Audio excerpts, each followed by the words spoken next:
কি দিয়ে নাস্তা করো? কি দিয়ে নাস্তা করতেছ? আলু ভর্তা রুটি। আলু ভর্তা না আলু ভাজি দিছি? আলু ভর্তা। কেমন লাগছে আলু ভাজি দিয়ে নাস্তা করতে?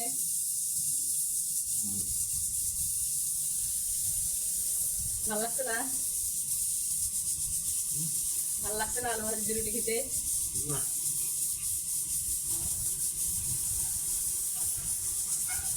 আলু ভাজি দিয়ে রুটি খেতে হবে ঠিক মতো বাজার না করলে। তোমাকে বললাম ডিম নিয়ে আসো, ডিম পোস্ট করে দেই, তুমি তো শুনলে না। এখন আলু ভাজি দিয়েই খাও। হ্যাঁ,